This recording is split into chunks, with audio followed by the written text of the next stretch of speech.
Bonjour. Bonjour les jeunes, bonjour surtout aux enseignants, la communauté éducative, les accompagnants, celles et ceux qui vous ont mobilisé il y a quelques mois. J'ai fait une réunion avec 250 enseignants et pour préparer Génération Océan, puisque comme vous le savez, il y a 10 000 scolaires et étudiants qui passent chaque année ici dans des grands moments.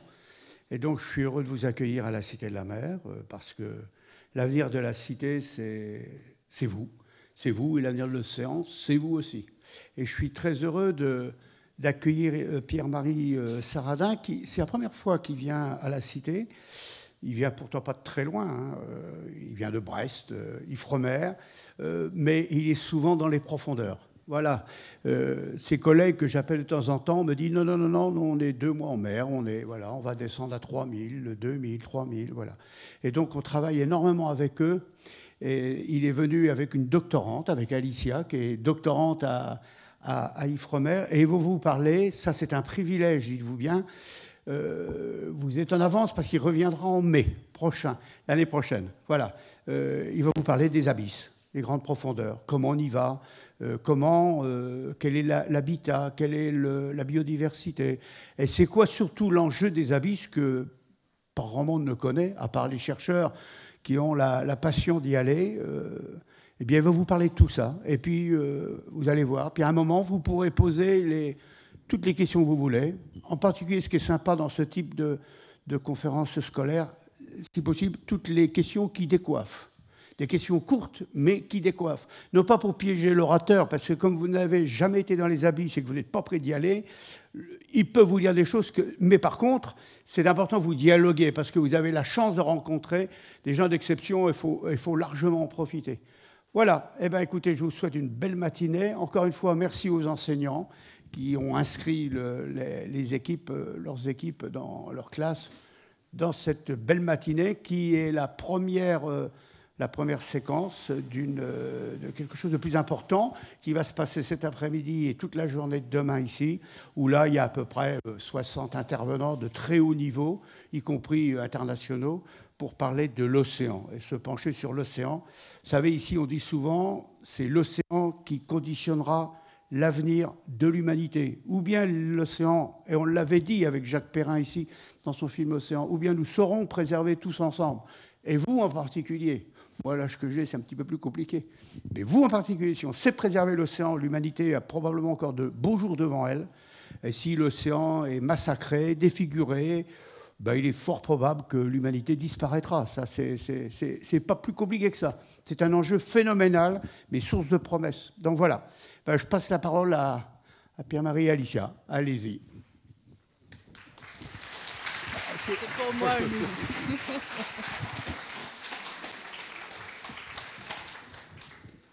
Bonjour et merci Bernard de cette introduction. Donc on va vous faire une petite présentation. Notez vos questions, on aura un petit peu de temps pour discuter juste après. On a été présenté, donc Pierre-Marie, je suis chercheur à l'Ifremer, Alicia doctorante. On va se présenter un tout petit peu plus. On va passer 3/4 d'heure pour vous parler un petit peu de ce qu'on va trouver au fond des océans. Alors lumière sur les abysses, parce que vous allez comprendre que la première caractéristique du fond de l'océan, c'est qu'il n'y a pas de lumière. Donc on travaille tous les deux à l'Ifremer dans une unité de recherche qui s'appelle Biologie et écologie des écosystèmes marins profonds. Un petit plan.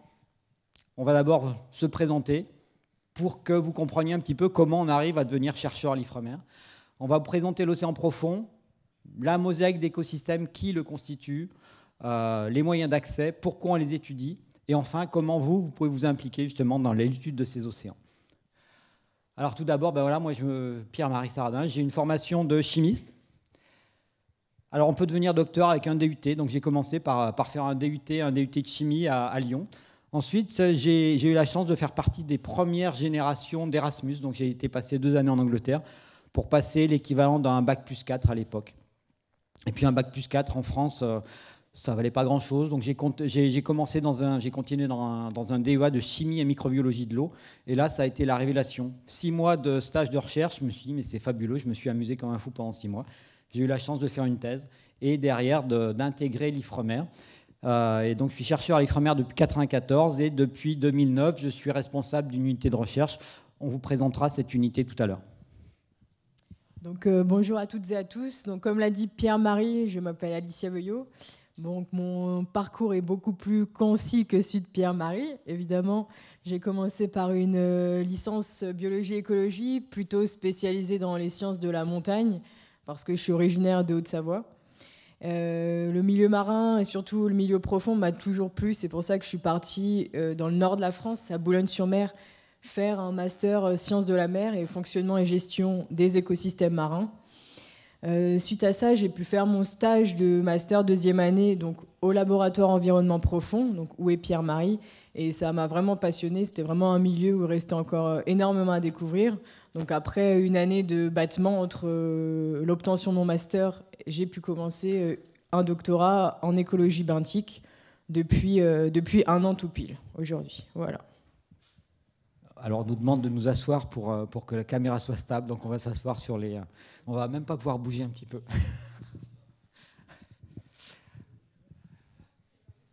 Donc qu'est-ce que c'est? Donc l'IFREMER, c'est l'Institut français de recherche pour l'exploitation de la mer. Et l'unité de recherche dans laquelle on travaille, donc c'est depuis janvier cette année, c'est une unité de recherche mixte. Ça veut dire qu'on a 3 tutelles. On va rassembler des chercheurs et des ingénieurs, des techniciens du CNRS, de l'Université de Bretagne occidentale et de l'IFREMER. Et ce qui est intéressant aussi, c'est qu'une unité de recherche n'est pas constituée simplement de chercheurs. Si vous regardez ce petit camembert, alors les chiffres sont assez petits, mais on va avoir sur une soixantaine de permanents, on va avoir 23 chercheurs, une douzaine d'ingénieurs, 17 techniciens, 12 techniciens, pardon, 2 assistantes et demie. Et à côté de ça, on va travailler avec des alternants. On accueille des alternants qui ont plutôt des profils DUT ou BUT maintenant, puisque ça s'appelle comme ça.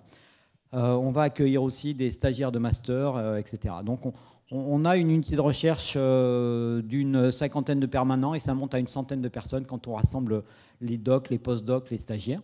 Et ce qui est intéressant aussi, c'est surtout, on est très très pluridisciplinaire. On n'est pas centré autour d'un seul métier, mais on est centré autour d'une question, et cette question, c'est la biologie des grands fonds.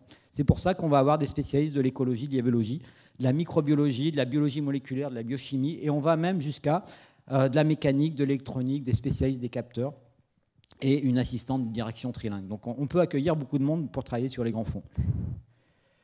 Alors, hop. On va maintenant rentrer dans le vif du sujet en répondant d'abord à cette première grande question. Qu'est-ce que l'océan profond? Donc, tout d'abord, on va commencer par un terme plus large. Donc, comme on entend océan, eau, il faut savoir que l'eau recouvre 72% de la surface de la Terre, ce qui est énorme, ce qui correspond à un volume équivalent à 1400 millions de kilomètres cubes. Donc, pour se le représenter plus facilement, c'est comme si on remplissait d'eau un cube de plus de 1000 km de côté.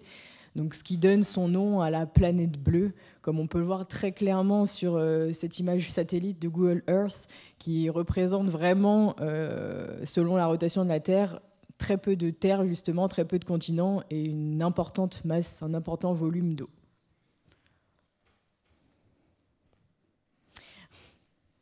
On revient en arrière. Et donc, quand vous entendez la mer, l'océan, parfois, on a plutôt l'image de penser aux vagues, à la plage, plutôt à une étendue d'eau de mer salée qui recouvre la surface de la Terre. Mais en fait, ce qu'on voit à la surface qui est visible, ça ne représente qu'une infime partie du volume global de l'océan. Et donc, on va commencer maintenant cette plongée dans les profondeurs. Donc, à quelques mètres sous la surface, l'eau nous apparaît toujours bleue. Les rayons du soleil percent encore la masse d'eau. Donc, ce qui se passe est encore distinguable. Si on descend encore en profondeur, la lumière s'amenuise peu à peu. On a de plus en plus de difficultés à distinguer ce qui se passe sous l'eau. Et voilà, à la fin de notre plongée, on est arrivé dans l'océan profond. Donc, comme vous voyez, il y fait noir, il y fait froid, on ne voit pas grand-chose. Et en fait, si on schématise ça, on voit très clairement que sur le petit laser, donc cette zone-là représente la zone exposée à la lumière solaire, donc cette toute petite zone. Donc l'océan profond est considéré comme allant de 0 à 200 mètres. Et c'est seulement cette zone qui est éclairée par les rayons du soleil. Et donc on voit que ça ne représente qu'une infime partie de ce qu'on peut trouver sous la surface de l'océan. Donc on a énormément de structures différentes, d'écosystèmes différents que je vais détailler après. Donc on a les plaines abyssales, les coraux d'eau froide, les dorsales océaniques, les monts sous-marins, les fosses océaniques.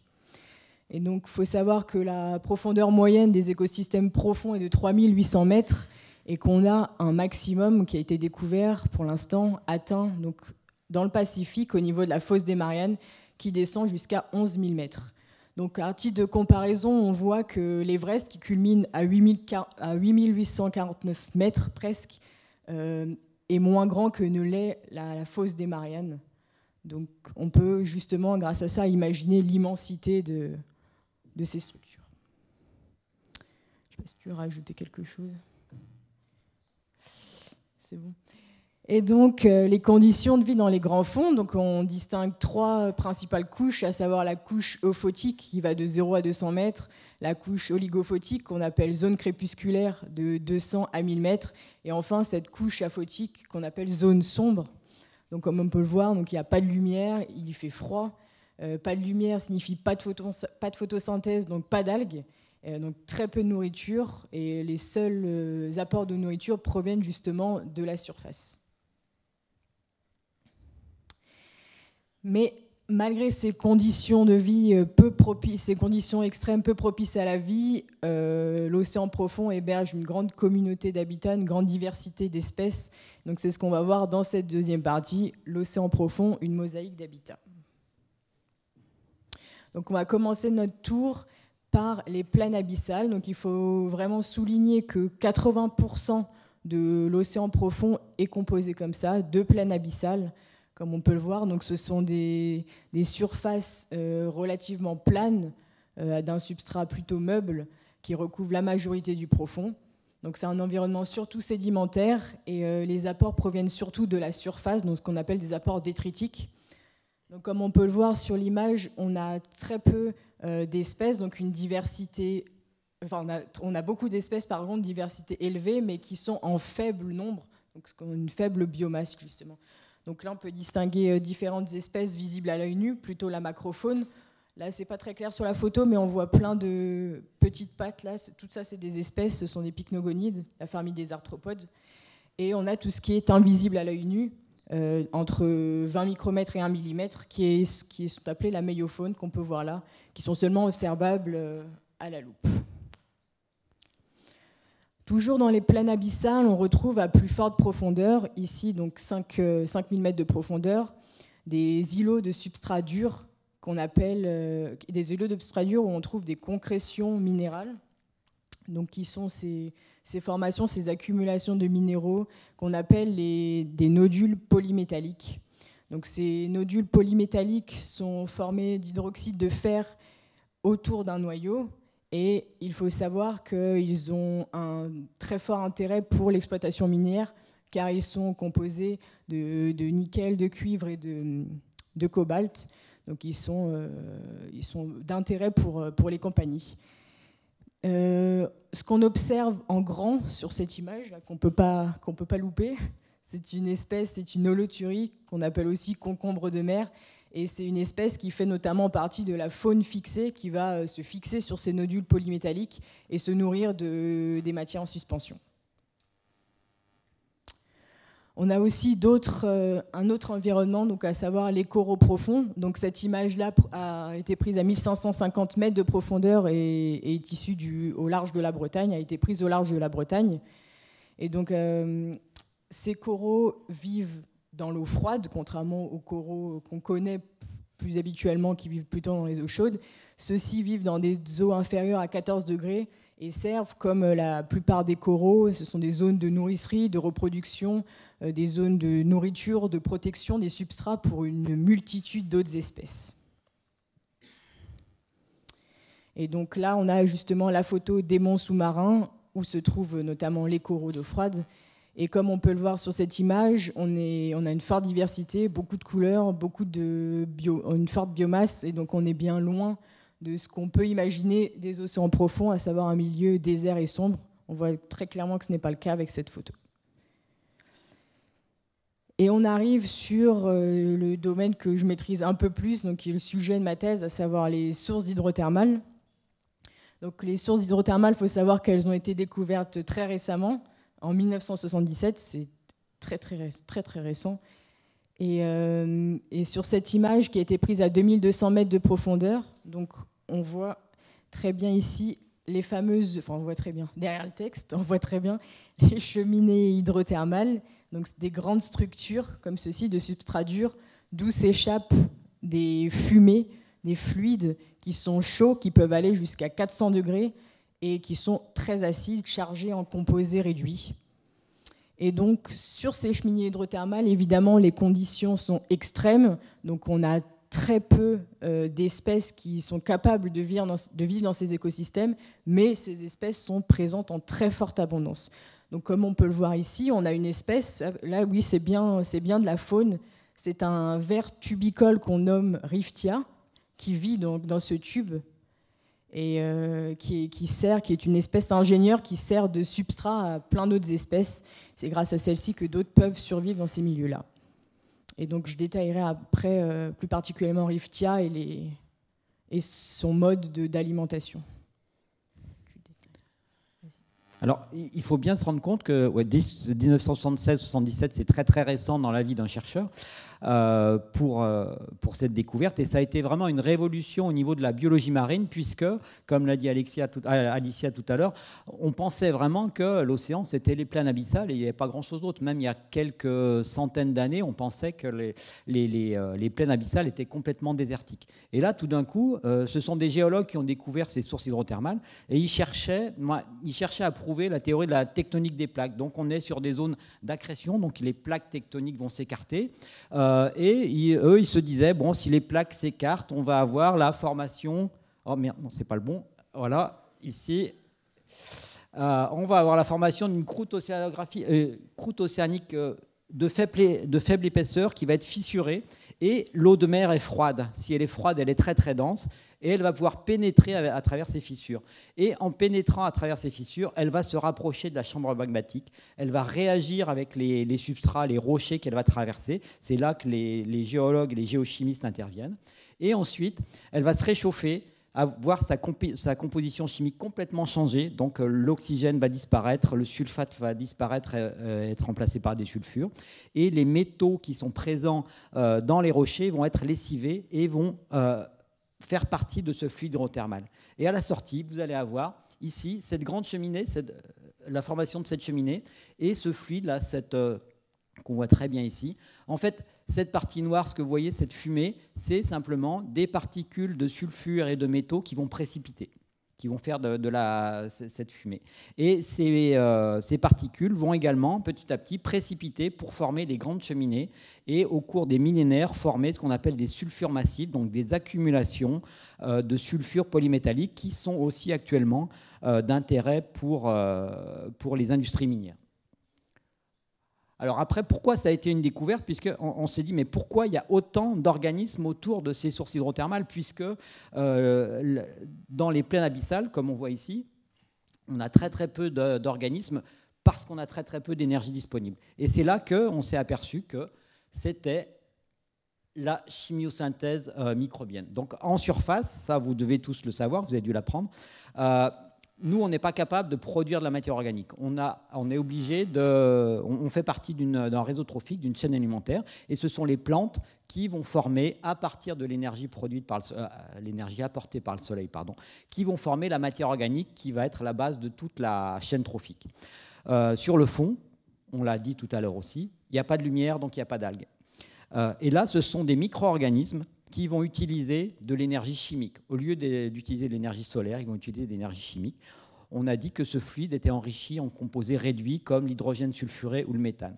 Donc ces micro-organismes vont oxyder ces composés réduits. Cette réaction chimique va produire de l'énergie et les micro-organismes vont utiliser cette énergie pour construire les briques élémentaires de la vie qu'est la matière organique.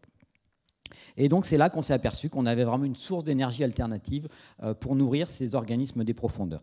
C'est toi qui fais la symbiose après? Donc vas-y. Non. Je continue alors sur la symbiose. Donc ces micro-organismes, ils vont pouvoir soit vivre de manière libre dans l'eau ou fixés sur des substrats, soit vivre en association qu'on appelle symbiotique, donc en symbiose avec des animaux. Et on s'aperçoit sur ce grand ver qui s'appelle Riftia pachyptila, qui est ici. Donc il va héberger ces bactéries dans un organe interne qui s'appelle le trophosome. En fait, il va les cultiver, il va les élever dans ce trophosome. Et ce qui est intéressant, c'est qu'il va amener à travers son réseau vasculaire, à travers son sang, l'oxygène, le CO2 et l'hydrogène sulfuré nécessaires à la production de matière organique par ces symbiontes. Et en retour, les micro-organismes vont lui fournir de la matière organique. Et ce qui est intéressant aussi, et c'est aussi ce qu'on étudie dans ces écosystèmes profonds, c'est que, alors vous avez dû entendre tous parler de l'hydrogène sulfuré. L'hydrogène sulfuré, c'est un poison pour la respiration parce qu'il a une affinité plus importante pour l'hémoglobine que l'oxygène. Donc si vous respirez de l'hydrogène sulfuré, votre sang va fixer cet hydrogène sulfuré et pas l'oxygène, et vous allez être asphyxié.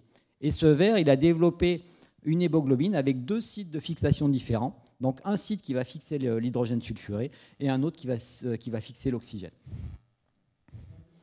Pour ajouter, oui, que c'est vraiment une symbiose totale parce que ce ver tubicole ne pourrait vraiment pas survivre sans la présence de ces bactéries car il n'a ni bouche, ni tube digestif, ni anus. C'est vraiment son unique source de nourriture provient justement de ces bactéries. Voilà, juste pour ajouter ça.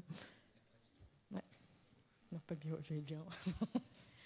Et donc, on a découvert aussi des sources froides qui sont à l'inverse des sources hydrothermales qui émettent des fluides chauds. Ceux-ci se situent plutôt avec une température moins élevée, mais avec des similarités, puisqu'on retrouve justement cette source provenant de la chimiosynthèse, comme Pierre-Marie l'a expliqué juste avant. Et donc, ces sources froides sont situées sur les marges continentales. On aura un schéma tout à l'heure qui sera plus clair pour situer. Je me vois maintenant, c'est très dérangeant. Je vais arrêter de regarder là, du coup. Et donc, ces sources froides émettent des fluides chargés en hydrocarbures, donc qui incluent le méthane. Et à la manière des sources hydrothermales, c'est de mieux en mieux. À la manière des sources hydrothermales, on a une faible diversité d'espèces, donc très peu d'espèces qui peuvent vivre dans ces milieux, mais qui sont en forte biomasse, donc en forte abondance. Et enfin, pour terminer ce parcours des différents écosystèmes profonds, on a les carcasses de baleines, entre autres. C'est plutôt des écosystèmes formés à partir d'apports organiques massifs de surface, donc que ce soit des carcasses, des cadavres d'animaux ou du bois coulé, etc. Et ces apports qui tombent sur le fond marin servent de nourriture à une multitude d'autres espèces, que des micro-organismes à des plus grosses espèces. Et ça peut constituer une source de nourriture, un oasis de vie pendant plusieurs décennies. Et donc là, sur ce schéma, on va passer rapidement, mais on a un peu répertorié tous les écosystèmes qu'on peut trouver. Donc on voit que tous ces écosystèmes sont plutôt formés dans un contexte tectonique dynamique, donc spécifiquement pour les sources hydrothermales, avec des plaques qui ont tendance à s'écarter avec une remontée de magma, et à l'inverse, plutôt une zone de subduction qui va former les écosystèmes liés aux sources de fluides froids. Mais on voit que la grande majorité, c'est vraiment cette plaine abyssale, cette grande surface relativement plane où la matière organique va sédimenter, va tomber au fond et va sédimenter, ce qui représente vraiment la grande partie de l'océan profond. Et pour terminer cette partie biologie, on a fait un petit bestiaire des profondeurs, donc de quelques espèces qu'on peut trouver dans les océans profonds, à différentes profondeurs et dans différents écosystèmes. Donc on voit qu'on a une grande diversité, que ce soit de forme, de physiologie, de plein de choses. Il y a des organismes qui sont plus connus que d'autres, comme le fameux poisson long terne, là, qu'on connaît très bien dans les profondeurs, qui est très représentatif, qui en réalité, surtout le mâle, est vraiment tout petit. Donc on ne s'imagine pas, il ne fait que quelques centimètres de longueur. On a cette petite pieuvre aussi qui a été découverte à 3000 et 6000 mètres de profondeur, qui a un fonctionnement assez particulier. Et on retrouve notre ver Riftia qu'on a on en a parlé tout à l'heure. Donc spécifique aux sources hydrothermales, on a des espèces qui visuellement ne nous paraissent pas vraiment différentes de celles qu'on connaît. Donc c'est le cas de 7 moules Bathymodiolus et de 7 crevettes. Donc ce sont physiquement, elles ressemblent à celles qu'on a l'habitude de voir sur nos côtes, mais c'est au niveau physiologique et dans leur mode de fonctionnement qu'elles diffèrent, puisqu'elles vivent à 3000 mètres de profondeur. Et on a d'autres espèces, que ce soit le crabe yéti ou d'autres pieuvres. Et là, on a tout ce qu'on appelle la méiofaune, donc ce sont les 2 taxons les plus dominants, que ce soit dans les eaux côtières ou les eaux profondes, donc à savoir un petit crustacé qu'on nomme copépode et un ver marin nématode. Et ils sont particulièrement étudiés. Voilà. Alors, comment on va étudier ces écosystèmes profonds et pourquoi on les connaît finalement si peu? Et juste d'abord, je fais un petit commentaire parce que je crois que vous êtes tous ou en très très grande majorité de seconde et que l'année prochaine, vous allez vraiment devoir choisir votre orientation. Dans le petit schéma de synthèse qu'Alicia vous a montré, vous avez bien compris que pour étudier ces écosystèmes, il fallait des géologues, des géochimistes, des géophysiciens, des biologistes, des microbiologistes, etc. Donc c'est vraiment une thématique qui nécessite une approche très pluridisciplinaire. Donc comment on étudie ces écosystèmes marins profonds? Donc ça reste toujours compliqué, surtout quand on va travailler sur des écosystèmes qui vont, pour les sources hydrothermales ou les zones de sentiment froid, voire les carcasses de baleines, avoir des surfaces plus petites que cette salle-là. Donc c'est très compliqué d'aller les étudier depuis la surface. Donc effectivement, les premières études du profond étaient faites depuis la surface, en allant draguer ou alors en allant chaluter des fonds marins, mais sans beaucoup de précision. C'est à partir des années 50 que des fous, alors Beebe et Barton, en 1953, ils ont battu le premier record de plongée en profondeur avec ce bathyscaphe. Et donc, ils sont descendus au bout d'un câble, relié à la surface par un téléphone, à 900 mètres de profondeur. Quelques années plus tard, donc, dans les années 60, donc c'est le professeur Picard qui a développé un submersible qu'on a appelé alors ici le Trieste. C'était un petit peu la guerre pour savoir qui allait descendre le premier dans les profondeurs. Et juste pour info aussi, vous avez une très très belle galerie ici avec, je crois que, alors c'est pas le Trieste que vous avez, c'est Archimède, donc qui précède le Trieste. C'était un des premiers submersibles qui est descendu dans les profondeurs. Vous allez avoir aussi l'Alvin, qui est un submersible américain. Vous allez avoir aussi la Siana, qui est une soucoupe plongeante française. Donc vous avez aussi une très très belle galerie ici pour vous expliquer cette évolution. Alors juste un petit mot aussi sur le professeur Picard. Alors, le professeur Picard, il aurait servi de modèle à Hergé pour dessiner le professeur Tournesol. Et effectivement, vous voyez qu'il y a une petite similitude. Et puis la deuxième chose qui est super intéressante, c'est que le professeur Picard, au début, c'est un physicien qui travaillait plutôt dans les couches hautes de l'atmosphère. Donc, il a commencé à développer des ballons-sondes. Donc, il a battu le record d'altitude dans un ballon-sonde. Et après, il a appliqué sa technologie, ses idées, pour aller dans le profond. Et c'est son fils, je crois, qui était dans le Trieste et qui a battu le record de 11 000 mètres de profondeur dans les Mariannes. Et encore une petite histoire sur le professeur Picard, parce que c'est une génération assez incroyable. Je ne sais pas si vous vous souvenez de Solar Impulse, l'avion qui, il y a une dizaine d'années, a fait le tour de la Terre simplement à l'énergie solaire. Et en fait, c'était le petit-fils du professeur Picard. Donc il y a aussi des histoires génétiques dans cette science-là. Alors, une fois que le record de profondeur a été battu, depuis, il a été rebattu, mais moi, je mettrais plutôt un doute sur la précision des capteurs de profondeur.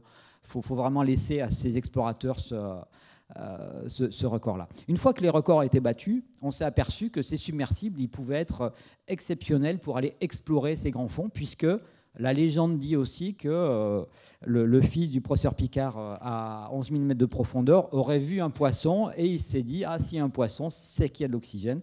S'il y a de l'oxygène, ça veut dire qu'il y a une circulation océanique, il y a des courants de fond qui vont jusqu'à 11 000 mètres de profondeur. » Donc c'est là qu'on a commencé à développer des submersibles habités. Alors le premier, c'est les Américains qui l'ont lancé, c'était l'Alvin en 1964, et vous avez une maquette en bas. Les Français ont développé ensuite un Nautile en 1984 et ces submersibles habités permettaient d'accueillir 3 personnes à peu près, un pilote, un copilote, un scientifique, et plongent la plupart du temps à 6 mm de profondeur. Dans les années 80-90, on s'est aperçu qu'un submersible habité, c'est très très bien, mais ça ne peut rester sur le fond que pendant 5, 6, 8 heures. Donc on a commencé à déployer des robots. Donc on a appelé ça des ROV, Remotely Operated Vehicles, donc des engins qui sont philo-guidés, téléguidés au bout d'un câble. Et quelques années plus tard, on a développé d'autres systèmes, donc qui sont des ROV hybrides qui peuvent fonctionner soit de manière autonome, soit de manière téléguidée.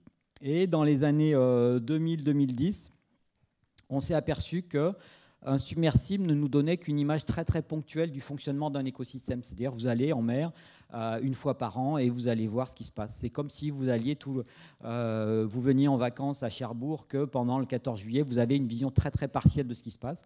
Et on a développé ce qu'on a appelé les observatoires profonds. Donc on va aller positionner des capteurs sur le fond, et ils vont rester pendant une année. Ça va nous donner des informations sur la dynamique temporelle, sur l'évolution temporelle de ces écosystèmes. Est-ce qu'il y a une saison, par exemple, quand est la période de reproduction, s'il y en a une.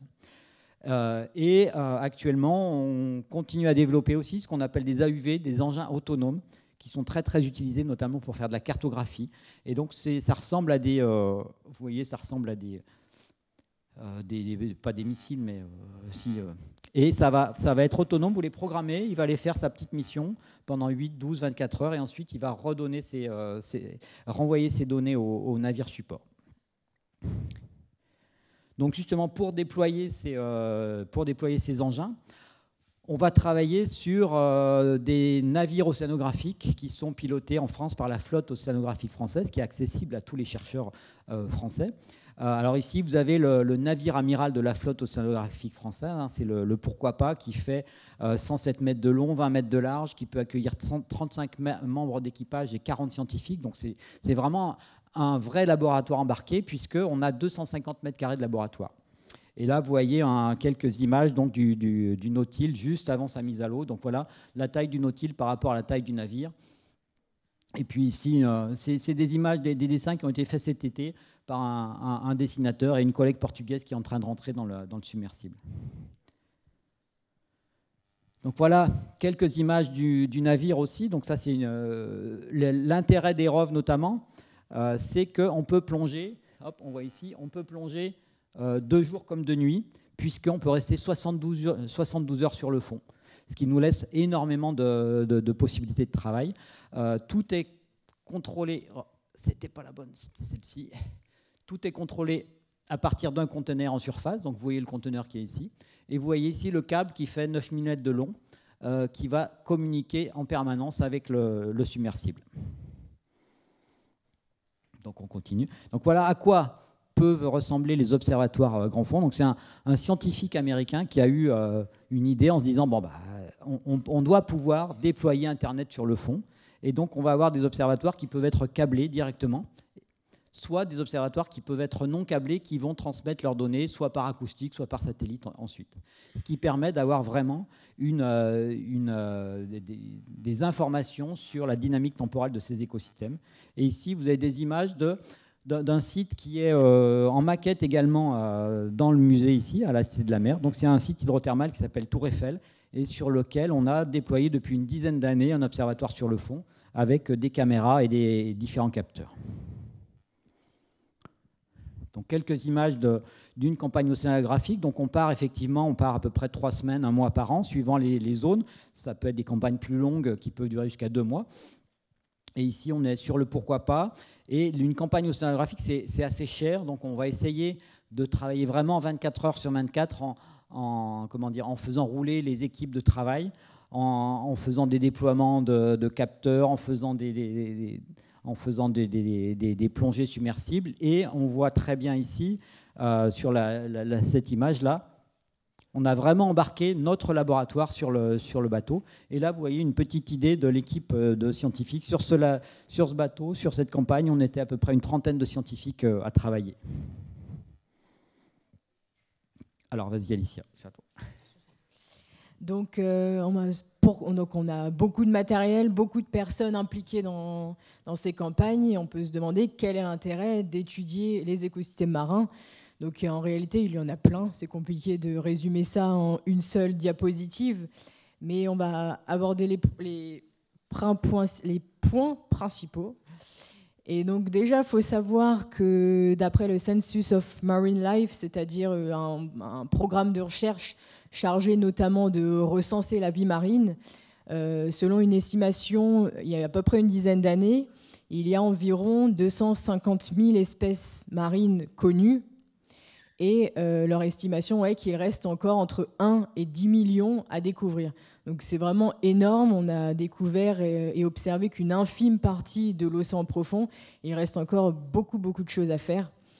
Et donc ces espèces, elles sont particulièrement dignes d'intérêt car elles s'adaptent, comme on l'a vu dans les différents écosystèmes, à des conditions physico-chimiques extrêmes et surtout qui fluctuent, donc dans un contexte vraiment dynamique, qui doivent s'adapter sans cesse, se réadapter, se reconstruire, etc. Et elles ont un rôle très important dans le fonctionnement global de l'océan. Elles sont impliquées dans beaucoup de processus, que ce soit des processus d'enfouissement d'hydrocarbures ou autres. Elles sont vraiment dignes d'intérêt. Comme on l'a vu également, on a de nombreuses ressources minérales et hydrocarbures dans les fonds marins. Et ces ressources minérales sont fortement convoitées par l'exploitation minière. Donc à ce jour, l'autorité internationale des fonds marins, l'AIFM, a délivré des permis d'exploration, donc notamment en France à l'Ifremer, pour pouvoir explorer certaines zones profondes et apprendre plus de ces communautés et de cet écosystème, de cette biodiversité. Et il faut savoir que la réglementation concernant les permis d'exploitation, donc par les compagnies pétrolières, est en cours d'élaboration, pardon. Donc là, et l'intérêt, c'est Ifremer et d'autres labos doivent apporter un maximum de connaissances pour assurer une meilleure gestion, une meilleure élaboration de ces futurs potentiels permis d'exploitation. Et on a remarqué de plus en plus que la société voulait de plus en plus s'impliquer justement dans cette protection de cette biodiversité profonde qui est vraiment un patrimoine commun de l'humanité. Si tu veux rajouter quelque chose, Pierre-Marie. Ouais.